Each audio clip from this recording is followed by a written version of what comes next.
নমস্কাৰ তাইকে আজি আপোনালোক আকৌ লৈ আহিছোঁ বটাবাৰী পালনাম থানৰ হৈ থকা প্ৰস্তুতি সম্পৰ্কে আপোনালোক কিছু দেখাম বুলি জনাম বুলি এয়া বটাবাৰী পালনাম থানৰ দিনৰ আগৰ এয়া দৃশ্যসমূহ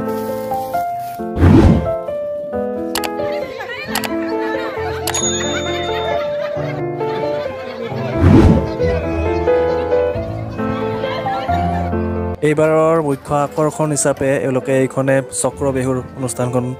লৈছে আৰু খুব সুন্দৰ দেখা পাইছোঁ আপোনালোকে ইয়াত আহি উপভোগ কৰিব পাৰিব চক্ৰ বিহুৰ এয়া বিহুৰ ভিতৰৰ অংশ এনেদৰে সজাইছে আৰু আইসকলেও সোমাই ইয়াত এনেদৰে চক্ৰ বিহুৰ মানে ভাল লগা পৰিৱেশটো উপভোগ কৰি আছে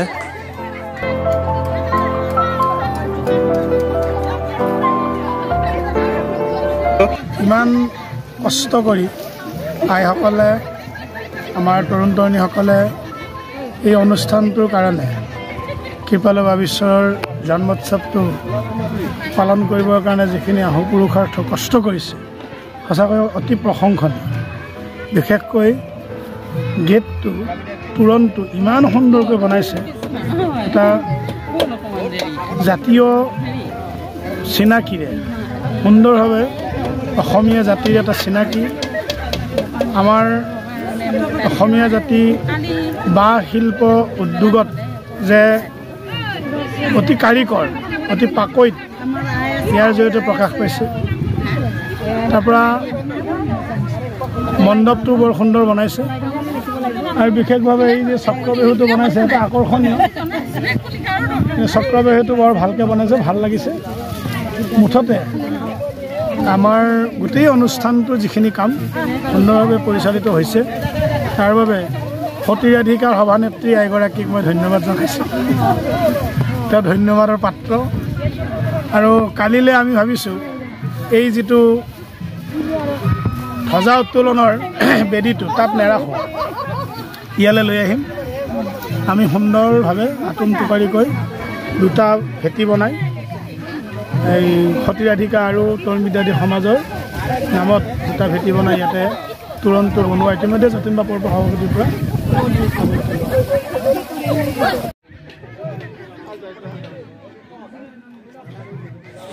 এয়া হ'ল দিনৰ পৰিৱেশ য'ত নেকি মই যোৱা ভিডিঅ'ত লৈছিলোঁ সন্ধিয়া তৰুণসকলে লাগি ভাগি থকা কাম কাজৰ বিষয়ে অকণমান আপোনালোকক ভিডিঅ'টোত দেখুৱাইছিলোঁ আৰু আজি দেখুৱাইছোঁ এয়া দিনৰ কি সুন্দৰ এইখন বাঁহৰে সম্পূৰ্ণ বাঁহৰে তেওঁলোকে সাজি লৈছে ইয়াতে হ'ব ভোজনালয়ৰ ব্যৱস্থাটো ইয়াত ভোজনালয়ৰ ব্যৱস্থা কৰা হৈছে য'ত এইখিনি জেগা 200-400 জনৰ কেপাচিটিত বনোৱা বুলি কৈছে এওঁলোকে এতিয়া সম্পূৰ্ণ হৈ উঠা নাই তথাপিও আজিকালিৰ ভিতৰত গোটেইখিনি সম্পূৰ্ণ হৈ উঠিব ইয়াত এফালে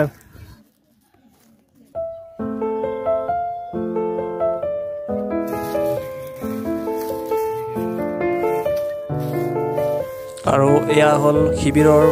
পৰিৱেশ য'ত নেকি দূৰ দূৰণিৰ পৰা আলহী অতিথি আহিলে ইয়াত শিবিৰত এনেকৈ থকাৰ সুবিধা কৰি দিব ইয়াত তলত এতিয়া ধানৰ আমি নৰা বুলি কওঁ পাৰি থৈ দিছে এনেকৈ ৰুমকেইটা বনাব বাকী আছে হৈ যাব বাৰু বেছি সময় নালাগে আৰু ইয়াতে সকলোৱে আহিব পাৰিব একো নহয় জেগা নাই দিয়ক ভালেই আছে কাম কৰি আছে আৰু কি লো হয় নহয় অঁ আপোনালোক ক'ৰ পৰা আহিল বোলে স্বৰ্ণমুখাত ন অলপ চাহ পানী খালে ন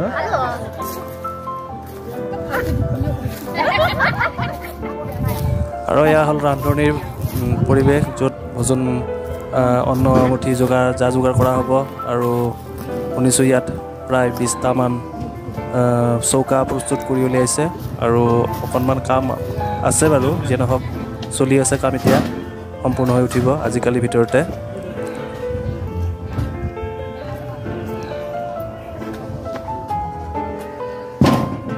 চৌকা কেইটামান হ'ল ন 20টা